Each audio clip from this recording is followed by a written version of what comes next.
மனிதன் சபையானது தன்னுடைய சாயல் இன்னதென்பதை அறிந்து விட்டால் அதற்கு பிறகு தன்னுடைய சாயலுக்கு ஏற்றார் போல செயல்பட ஆரம்பிக்கும். கரங்களை தட்டி கர்த்தர்காண்டி சொல்லுவோம். ராஜானா ராஜா மாதிரி வேலை பாரு, ராஜா மாதிரி இரு. அதைத்தான் பைபிள் சொல்லு. வசனத்தை கேட்கறீல, ராஜான்னு கேட்கறீல, ராஜா மாதிரியே செயல்படு. அந்த இடத்த விட்டு போனவொன்னு சாயலை மறந்துடாத. நீ ராஜா தான், கையை தட்டு, ராஜா தான்.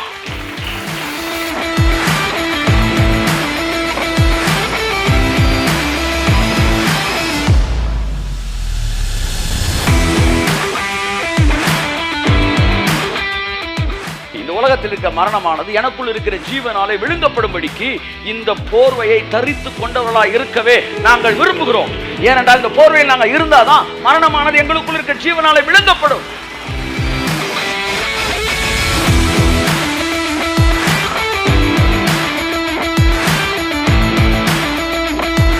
அப்ப அவ்வளவு பெரிய ரத்தத்தை கொடுத்து இந்த பூமியை மறுரூபமாக்கி அலங்கரிக்கப்பட்ட மணவாட்டியாய் பார்ப்பதற்குத்தானே என் மணவாளன் சிலுவையிலே விழாவிலிருந்து கடைசி சொட்டு ரத்தத்தை கொடுத்தார்.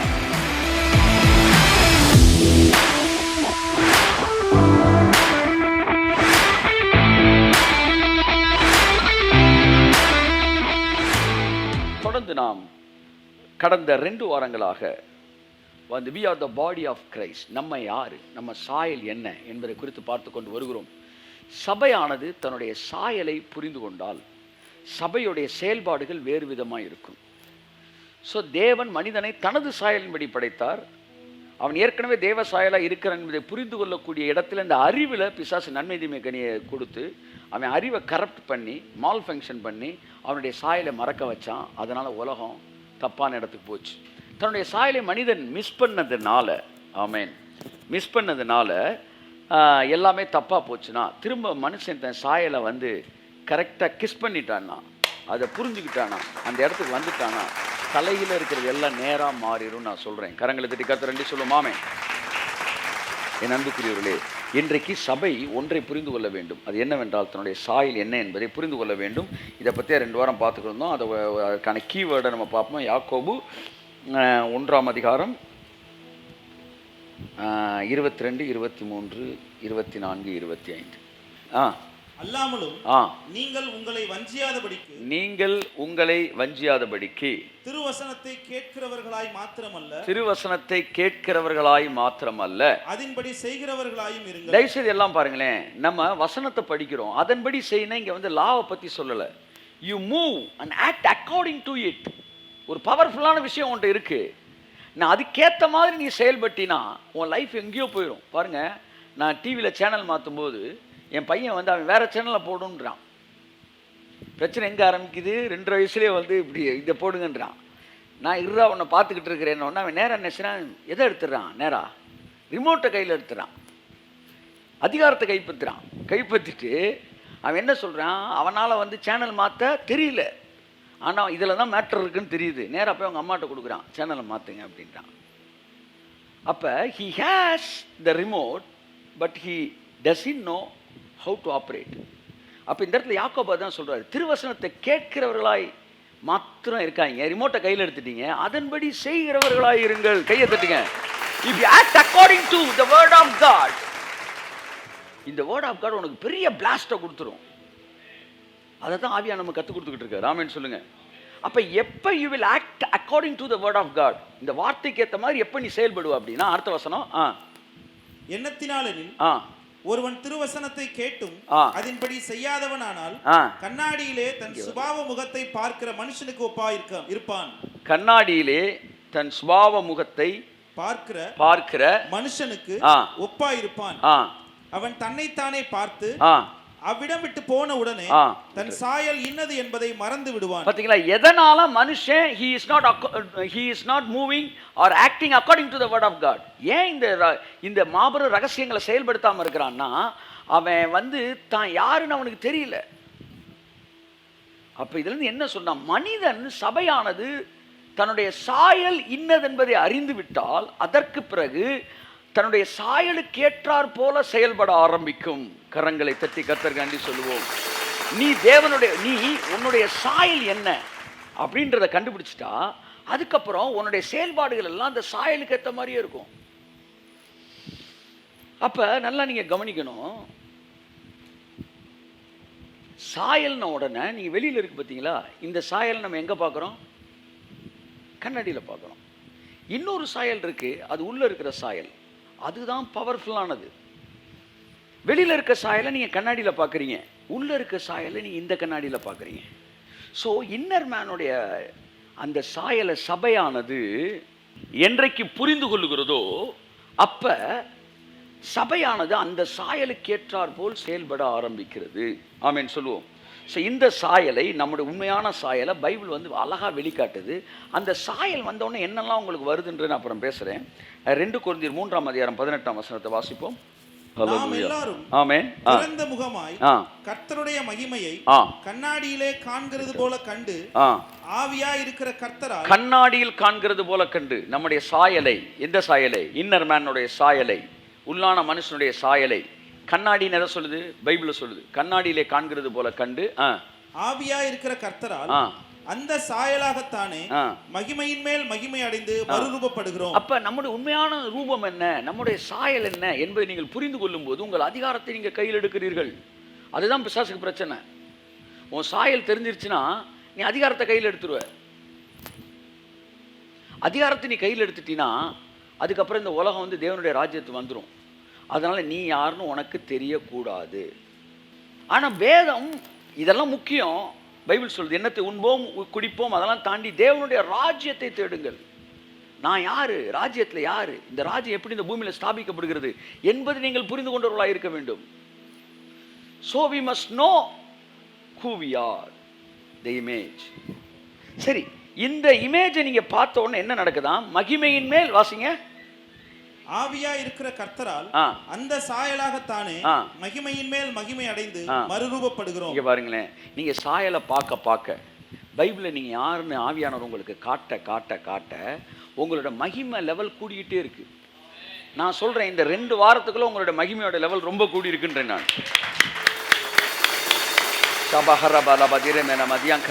அடுத்து you will act according to it. அதுக்கப்புறம் நீங்க அதுக்கேற்ற மாதிரி செயல்படுவீங்க. எத்தனை சொல்லுது? நீங்க திருவசனத்தை கேட்கிறவளை மாத்திரமா அதன்படி செய்யுங்கள், அதற்கேற்றபடி நீங்கள் கிரியை நடப்பீங்கள். ராஜானா ராஜா மாதிரி வேலை பாரு, ராஜா மாதிரி இரு. அதைத்தான் பைபிள் சொல்லுது. வசனத்தை கேட்கறீல, ராஜான்னு கேட்கறீல, ராஜா மாதிரியே செயல்படு. அந்த இடத்த விட்டு போன உடனே சாயலை மறந்துடாத. நீ ராஜா தான், கையை தட்டு, ராஜா தான். பாருங்க, தானியேல் காலத்தில் நேபுகாத்நேச்சர்னு ஒரு ராஜா இருந்தான். ஆனா இந்த நேபுகாத்நேச்சர் பாருங்க திடீர் மென்டல் ஆயிட்டான். பாபிலோனுடைய ராஜாங்க ஃபர்ஸ்ட் எகிப்துக்கு அப்புறம் வேர்ல்டு வைடா மிகப்பெரிய உலகம் முழுவதும் குளோபல் கிங்டம் கொண்டு வந்தவங்க முக்கியமான கிங் வந்து பாபிலோன் ராஜா நேபுகாத்நேச்சர். உலகத்தானுக்கே தெரியும், செக்குலர் பீப்புளுக்கு, such a mighty emperor. Mental ஆயிட்டான். மென்டல் ஆன உடனே தான் சாயல் என்னன்றது அவனுக்கு தெரியல.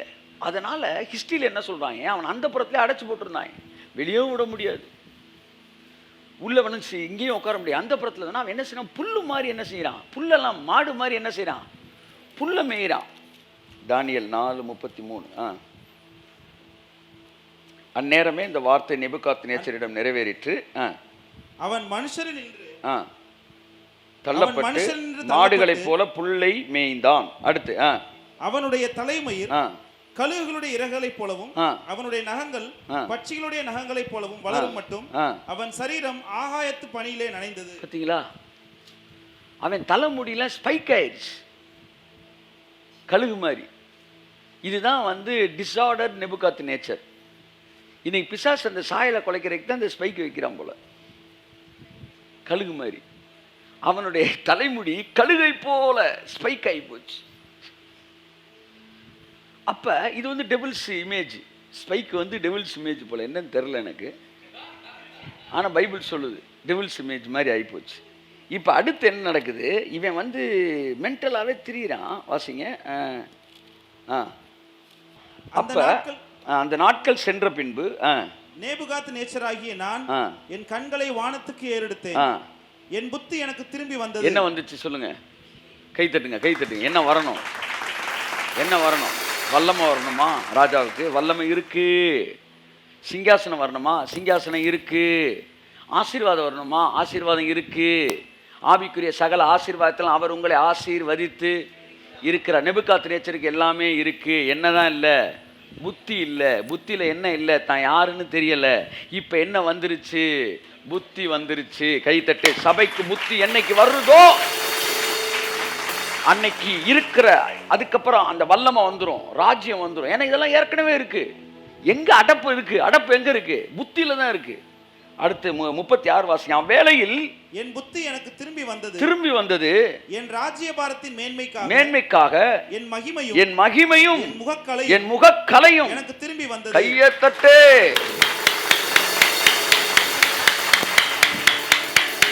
எல்லாம் சொல்லுங்க. புத்தி வந்தா மகிமை வந்துடும். புத்தி வந்தா ராஜ்ய மேன்மைக்கான முகக்கலையும் வந்துடும். கையை தட்டு.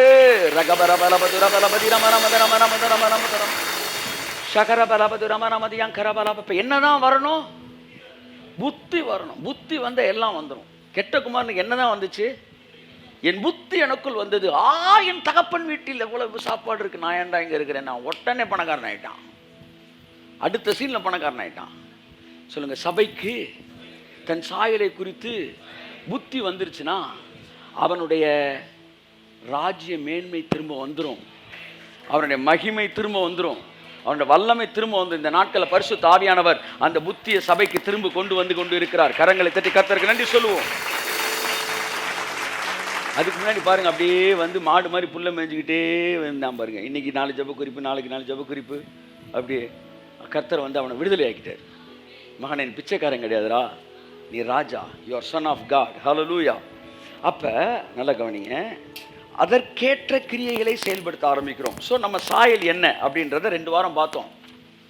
எபேசியர் 1:23, 4:12, 5:30, கொலோசியர் 1:18, 1:24. இதெல்லாம் வீட்டில் போய் வாசிங்க. என்னன்னா, we are the body of Christ. இயேசுவின் சரீரமாய் நாம் இருக்கிறோம் என்று பார்த்தோம். we are the extension of Christ body அப்படின்னு பார்த்தோம். எப்படி இந்த பாடியை நம்ம மாறுறோம்?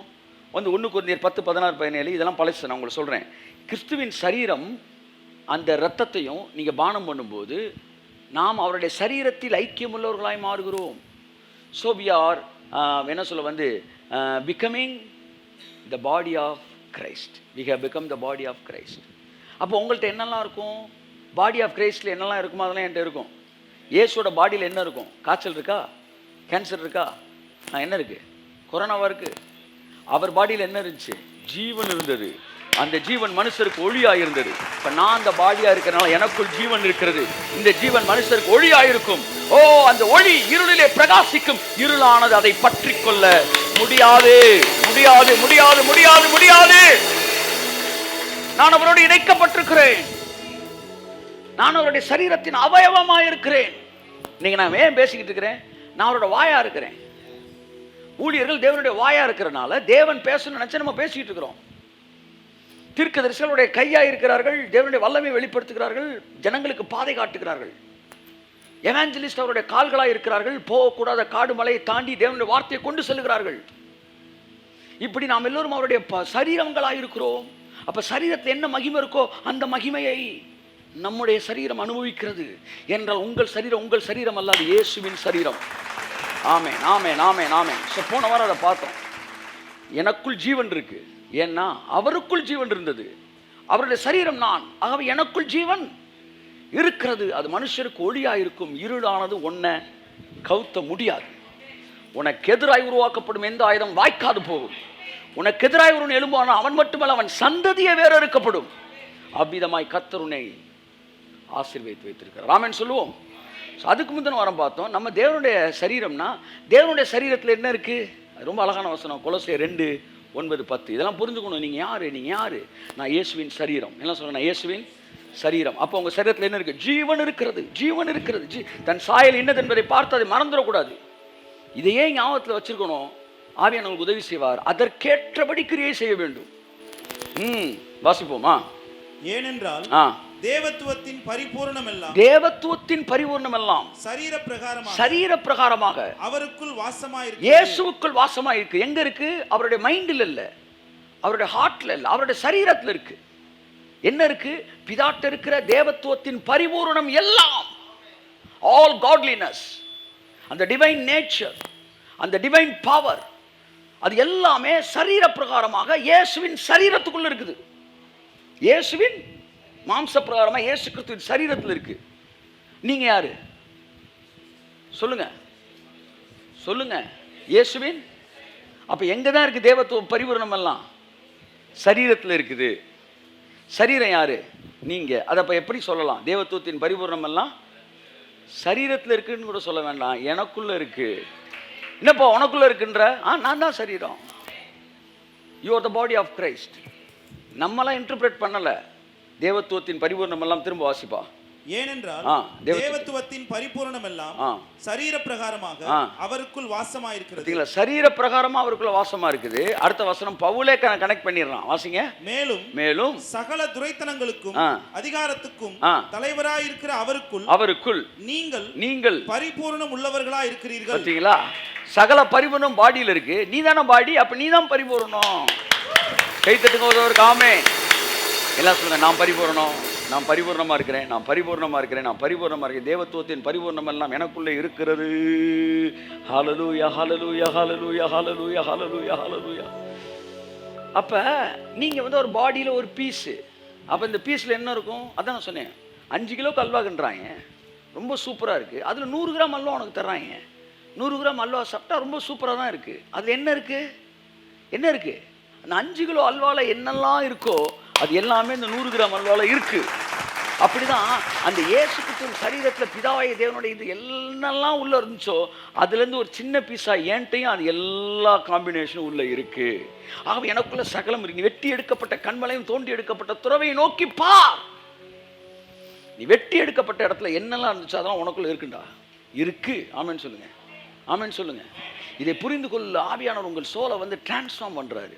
டிரான்ஸ்ஃபார்ம் பண்ண இது உங்க சரீரத்தில் வெளிப்பட ஆரம்பிக்கிறது. It is not mind understanding, it is soul understanding, it is God given understanding. May God help you to understand these all things. ஆமென் சொல்லுவோம். ஸோ ரெண்டாவது வர நான் பாடி இன்னைக்கும் திரும்ப the body of Christ பார்த்து முடிப்போம். இன்னைக்கு ஆக்சுவலாக நான் you are the ark of covenant அப்படின்னு பேசலான்னு வந்தேன். நீங்கள் தேவனுடைய பெட்டியாக இருக்கிறீர்கள். எப்படி நீங்களும் தேவனுடைய பெட்டியும், நீங்கள் தான் தேவனுடைய பெட்டின்னு பைபிள் சொல்லுது. அப்படின்னா அந்த பெட்டியில் என்ன பவர் இருக்குது? அந்த பெட்டி போய் நிற்கும்போது என்னெல்லாம் நடக்குது? அந்த பெட்டிக்குள்ளே எட்டி பார்த்து பர்சனல் லைஃப்பை பார்க்குறவன் பெட்டி எப்படி காலி ஆகுறாங்க. அப்போ உனக்குள்ள உன் லைஃபுக்குள்ளே என்ட்ராகிறவன்லாம் எந்த மாதிரி டீல் பண்ணுறாரு கர்த்தர்? அந்த பெட்டிக்கு உங்களுக்கு என்னென்னலாம் அந்த கனெக்ஷன் இருக்குது, பெட்டியில் எவ்வளோ பவர் இருக்குது, அதெல்லாம் பேசணுன்ட்டு இன்றைக்கி யோசித்தேன். பட் ஆவியானவர் அது அடுத்த வாரத்துலேருந்து நம்ம பேசலாம். We are the ark of கவனன்ட்டுன்னு. நம்முடைய சாயல் என்னென்னா உடன்படிக்கை பெட்டி. ஆமென் சொல்லுவோம். அது அடுத்த வாரம் பார்ப்போம். இந்த வாரம் திரும்ப தேவனுடைய சரீரமாக இருக்கிறதன் 3வது ஆசீர்வாதத்தை நம்ம இன்றைக்கு பார்ப்போம். ஆமென் சொல்லுவோம். ஹல்லேலூயா. தேவனுடைய சரீரமாய் இருக்கிறோம். எல்லாம் சொல்லுங்கள், நான் தேவனுடைய சரீரமாய் இருக்கிறேன். பிலிப்பியர் 3:21. அவர் எல்லாவற்றையும் தமக்கு கீழ்ப்படுத்திக் கொள்ளத்தக்க தம்முடைய வல்லமையான செயலின்படியே நம்முடைய அற்பமான சரீரத்தை, இந்த பூமியில் இருக்க சகலத்தை அவர் கீழ்ப்படுத்திக் கொள்றதுக்கு அவர் என்ன செய்யறாராம்? நம்முடைய அற்பமான சரீரத்தை, சொல்லுங்க, சரீரத்தை தம்முடைய மகிமையான சரீரத்திற்கு, அவருடைய மகிமையான சரீரத்துக்கு ஒப்பாக மறுரூபப்படுத்துவார். எப்படி? ஒப்பாக மறுரூபப்படுத்துவார். தம்பி உனக்கு 10 கோடி ரூபா விழுந்திருக்குப்பா அப்படின்ன உடனே அப்படின்னா ஒன்று அவன் மென்டலாக இருக்கணும், இல்லை காது கேட்காதவனாக இருக்கணும். இப்போ நீங்கள் யாருன்னு நான் கேட்குறேன். நான் என்ன சொல்கிறேன்? அவருடைய மகிமையான சரீரத்துக்கு ஒப்பாக உங்கள் அற்பமான சரீரத்தை மறுரூபப்படுத்துவார். கரங்களை தட்டி கர்த்தருக்கு நன்றி சொல்லுவோம். ஆமென், ஆமென், ஆமென். ஆமாம், சில இந்த செவிட்டு ஆவி உள்ளே வந்துடுது. ஏசு நாமத்தில் செவிடு ஊமையுமான ஆவியே வெளியேறு. அப்புறம் என்ன காது கேட்குது, ஒன்று வாய் அல்லேலூயா அப்படின்னு வேலை பார்த்துருச்சு. அப்போ நான் யார்? I am the extension of his body. தேவனுடைய பாடியில் நான் கனெக்ட் ஆனனால அவருடைய மகிமை என்ன செஞ்சுக்கிட்டே இருக்கான்? என் சரீரத்தில் அப்படியே ஃப்ளோ ஆகிட்டே இருக்கு. ஷக்கரா மகாந்தார டிரான்ஸ்மிட் ஆகிட்டே இருக்கு. மறுபடியும் உங்கள் ஞாபகத்துக்கு கொண்டு வரேன். வேசியோடு சேர்ந்திருக்கிறவன் அவளோடு ஒரே சரீரமாக இருக்கிறான். ஒரே சரீரம், 2 சரீரம் தானே, ஆனால் ஒரே சரீரம் ஏன் சொல்லுதுன்னா அவள் இருதயங்கள் இணைக்கப்படுகிறது. STD means transmission. ஒரு 2 பேர் ஒரே சரீரமாகும்போது ஒரு ஆள்கிட்ட இருக்கிறது இன்னொரு ஆளுக்கு வந்துடும். அப்படிதான் நானும் இயேசும் ஒரே சரீரமாகறனால அவருக்குள்ள இருக்கிறது எனக்குள்ள வந்துகிட்டே இருக்கு. கையை தட்டி கையை தட்டி கையை தட்டி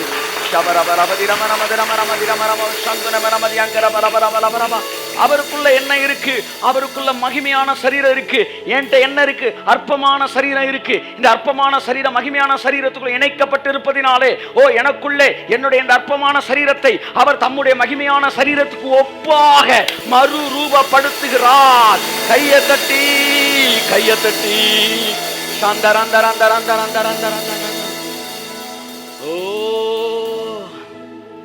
பிசாசுடைய மோசமான டிசெப்ஷன் என்னன்னா, உன்னை இல்லைன்னு பேசுவான்.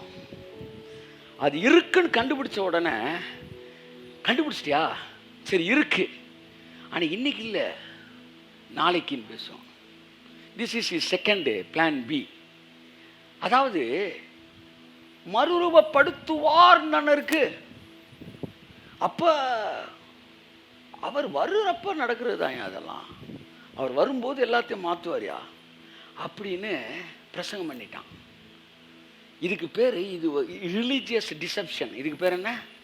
Religious deception. எதை சொன்னாலும் அதை ஃபியூச்சரில் கொண்டு போய் போட்டுறது. அவன் ஃபியூச்சர்லான்னு இருக்குது. அவர் ஃபியூச்சர் சொன்னது இந்த அடுத்த ஃபியூச்சரு, நாளைக்கு ஃபியூச்சரு, நாளை கழிச்சு ஃபியூச்சரு. உன் சரீரத்தை தம்முடைய மகிமையின் சரீரமாக மறுரூபம் மாக்குவார்ப்பா. பாருப்பா, நாளைக்கு மாறுக்கும்பா, நாளை கழிச்சு மாறும்பா, அப்படியே மாறும்பா. இந்த ஃபியூச்சரை சொன்னார். இவன் என்ன சொல்லிட்டான்? ஏசு ராஜா வருவார், இன்னும் கொஞ்சம் தருவார், மோச்சலும். அங்கே போயிட்டான். ஃபியூச்சரில் 2 ஃபியூச்சர் இருக்குது. அடுத்து நடக்க போகிற ஃபியூச்சர் அதை பேசிகிட்டு இருக்காரு. இப்போ நீ கனெக்ட் ஆகிட்டில, இனி பாரு உன் பாடியில் என்ன நடக்க போகுது, பார் என்ன நடக்க, அதுதான் பேசுகிறார். இவன் ஒரு நாள் வருவார். அப்போ பிச்சைக்காரனா தெரிய போறியா நீ? என்னதான் நீ சொல்லிக்கிட்டு இருக்க நீ? ஃபியூச்சர்னா அவர் இந்த ஃபியூச்சரை சொல்லிக்கிட்டு இருக்காரு. உங்களுக்கு புரியுற மாதிரி சொன்னேன். எனக்கு தெளிவாக சொன்னார். இந்த லாசர்னு ஒருத்தர் செத்து போயிட்டான் சார். செத்து போனவொன்னே ஏசு சொல்கிறாரு அவன் உயிரோடு எழுந்திருப்பான் அப்படின்ற அடுத்து நடக்க போகிற ஃபியூச்சரை சொல்கிறாரு. அந்த அம்மா சொல்லுது, ஆமாம் கடைசி நாளில் ரீபா கா பா பா பா பா பா ஓ ராமா மாமாமான் சப்புன்னு ஒரு அறைவு. இல்லை நீ கடைசி நாள் எந்திரிக்க தானே, இப்போ எந்திரிக்க போகிறான். ஐயா நீங்க ஃபியூச்சர்ல சொன்னீங்க. ஃபியூச்சர்னா நாளைக்கு ஃபியூச்சர் தள்ளுறா. இப்ப 1/2 மணி நேரத்துக்கு அப்புறம் நடக்க போறது ஃபியூச்சர் தானே. இந்த ஃபியூச்சர் அடுத்த 1/2 மணி நேரத்துல இந்த செய்தி கேட்ட அடுத்த நிமிஷத்துல உங்க லைஃப்ல நடக்க போற விஷயங்களை பேசிக்கிட்டு இருக்காரு. உன்னுடைய அற்பமான சரீரத்தை தம்முடைய மகிமையுள்ள சரீரத்துக்கு ஒப்பாய் மறுரூபப்படுத்துகிற தேவன் தம்முடைய வல்லமையான செயலின்படி. அப்படின்னா என்னன்ற நம்ம அப்புறமேட்டு பார்ப்போம். வல்லமையான செயல் என்ன செயல் மூலமா உங்களுக்குள்ள அதை பெனிட்ரேட் பண்ணி கொண்டு வராருன்னு.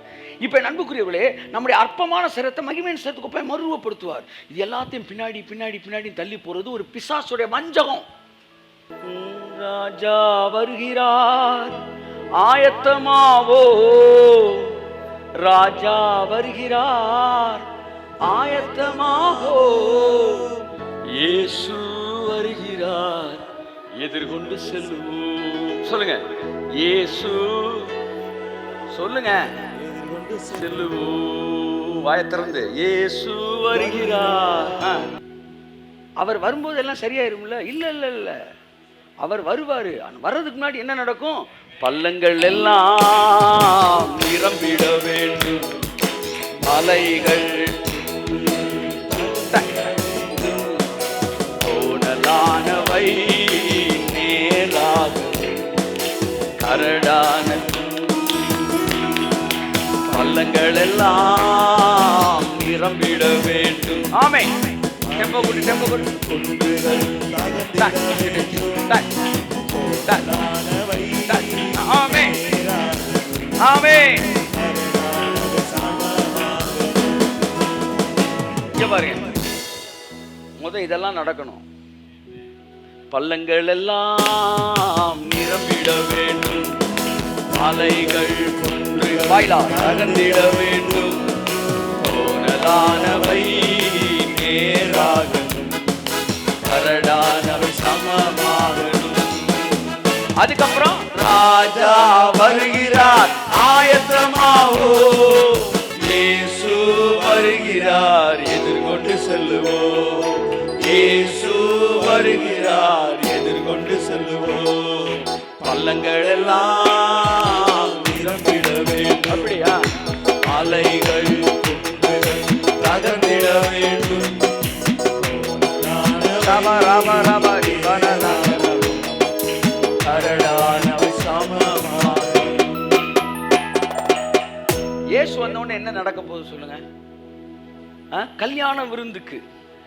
அப்ப மணமகன் வந்ததுக்கு அப்புறம் தான் மணமகளை மேக்கப் போடுவாங்களா? மணமகனை பார்க்கறதுக்கு முன்னாடியே ஏறக்குறைய 21 நாட்கள் பாருங்க, அகாஸ்வேரை பார்க்கறதுக்கு முன்னாடி 6 மாசம் மணமகளை ரெடி பண்றாங்க. கையை தட்டு, ஏய் ராஜா வருகிறார் ஆயத்தமாவோ, ராஜா வருகிறார் ஆயத்தமாவோ, இயேசு வருகிறார் எதிர்கொண்டு செல்லுவோம். இயேசு வருகிறார் எதிர்கொண்டு செல்லுவோம். ஆமா, அவர் வந்தவொடனே போட்டு பார்த்த மிஷின் கட கடகடன்னு அங்கனக்குள்ள போய் தடக் சுடுக் சுடுக் அப்படின்னு உட்காந்துக்கிட்டு இருக்கக்கூடாது.